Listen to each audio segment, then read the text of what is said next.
वकील बहू। जनक पेशे से एक बहुत अच्छी वकील थी, लेकिन कहते हैं ना, बहू कितनी भी बड़ी तोप क्यों ना हो, सास के सामने तो भीगी बिल्ली ही होती है। अरे जनक, क्या बात है, आज रोटी नहीं मिली अभी तक। ये तेरा कोर्ट नहीं है जो आज फैसला ना हुआ तो कल की तारीख मिल जाए। रोटी तो रोज वक्त में चाहिए। हाँ माँ जी, रोटी तो कब की बन गई। मैंने आपको कहा तो खाना खाने के लिए, आपने शायद सुना नहीं होगा। ओहो, जज नहीं हूं मैं तेरे कोर्ट की, सास हूं सास। कोई दलील फालतू की मत देना यहाँ। बहुत जानती हूं मैं इन वकीलों को, अपनी बात ऊपर रखने के लिए झूठ बोलने में जरा भी नहीं सोचते। तभी वहां जनक के ससुर आ जाते हैं। अरे भाग्यवान, क्यों बेचारी के काम को कोसती रहती है हमेशा। मैं भी तो था वहां जब ये आई थी तुझे रोटी खाने को बुलाने के लिए। सास को तो अब गुस्सा आ जाता है कि कैसे किसी ने बहू की साइड ले ली। अरे वाह जी वाह, वो तो मैं जानती थी कि कोई ना कोई गवाह तो ये पेश कर ही देगी। पर मैं तो अब सीधा खाना खाकर सोने जाऊंगी। मुझे आदत नहीं है किसी से बहसा बहसी करने की। पता नहीं कैसे ये वकील इतना दिमाग लगाकर खुद तो झूठ बोलते ही हैं, साथ में झूठे गवाह भी ले आते हैं। जनक को सास के ताने सुनने की अब आदत सी पड़ जाती है। एक दिन जनक वकील की ड्रेस पर काला कोट पहनकर कोर्ट के लिए निकल ही रही होती है कि अरे कहाँ चली काला कौवा बनकर। टोक दिया ना। अब कोर्ट तो वकील वाली ड्रेस पहनकर ही जाऊंगी ना। वाह भाई वाह, दामिनी तो मैंने भी देखी है। सन्नी पाजी ने ऐसा ही कोट पहना था और कहा था कि तारीख पर तारीख, तारीख पर तारीख। मतलब कि कोई बात करनी है तो बोलिए, वरना वक्त नहीं है मेरे पास खराब करने के लिए। अरे पता नहीं तुझ में क्या देखा मेरे बेटे ने, सारा दिन वकीलों वाली बहस करती है, भोली भाली सास के साथ। अच्छा सुन, जो इतनी बहस मेरे आगे करती है ना, जरा अपने बॉस से कर ले, जो 1 साल भी ना हुए तेरी शादी को और काले कपड़े पहना दिए। अंदर जा और लाल कोट पहन कर आ, पता तो चले कि नई नवेली शादी हुई है।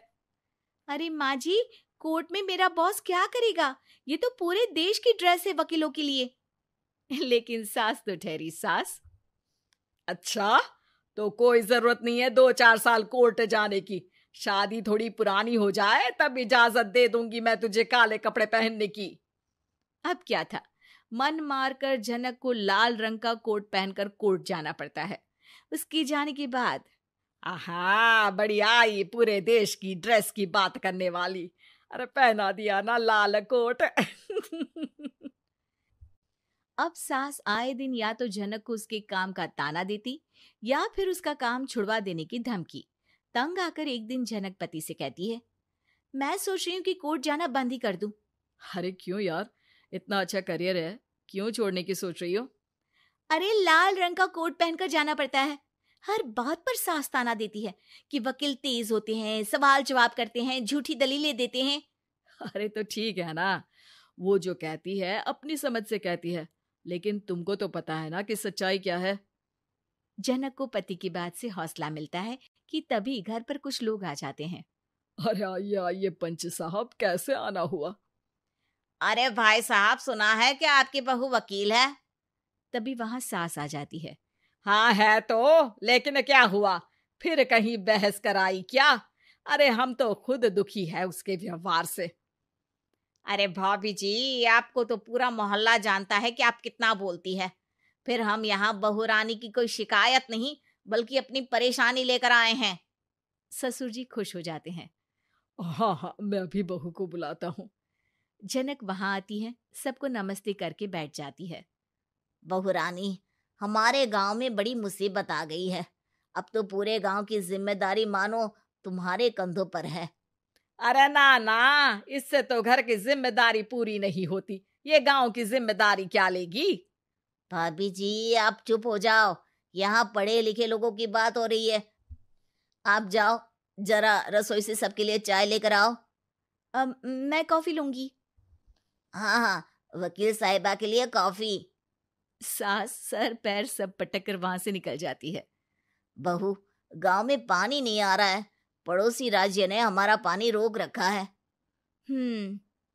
इसका मामला तो बड़े कोर्ट में चलेगा पंच जी, लेकिन ऐसा क्यों? वो राज्य हम लोगों से पानी के पैसे मांग रहा है। अब आधे गांव में पानी की सप्लाई खत्म हो गई है बहुरानी। अच्छा पंच साहब, बात गांव की है तो मैं जरूर केस लड़ूंगी। यहाँ एक बार फिर सास की एंट्री हो जाती है। अरे वाह जी वाह, ये काम करवा लो, आप हमारी बहू से बहुत अच्छा करती है। मैं हूं सीधी सादी सास। इस लड़की ने कैसे लड़ लड़ कर मुझे साइड कर रखा है, ये तो अब आपको पता चल ही जाएगा। अरे भाभी जी, आपकी आवाज तो पूरे गांव को सुनाई पड़ती है जब आप बहू रानी को सुंदर वचन सुना रही होती हैं। अरे वकील बहू मिली है, फक्र करो फक्र। हाँ जी हाँ, सारी फकर तो हम लोग ही करें। खैर, अब जो केस लड़ेगी और पानी गांव में आ जाता है तो पंच साहब लिख कर देना होगा कि हैंड पाइप में सबसे पहले मेरी बाल्टी और घड़ा भरेगा। अरे फिर तो हम बहू रानी के नाम पर घर पर ही सप्लाई दे देंगे, लेकिन ये इतना आसान नहीं है। बहू, गांव के पास अभी वकील करने की भी पैसे नहीं है तो। अरे पंच साहब, ये मेरे गांव का मामला है, मैं आपसे एक भी पैसा नहीं लूंगी। सास को बहू की बात पर गुस्सा आ जाता है, लेकिन सबके जाने के बाद झनक मन लगाकर गांव की परेशानियों को दूर करने में लग जाती है। और वो दिन भी आता है कि झनक केस जीत जाती है। अरे आज तो प्लम्बर आकर घर तक पाइप लगा गया है। खुश हो जाओ, मेरे कारण तुम लोगों को घर के अंदर ही पानी मिल जाए।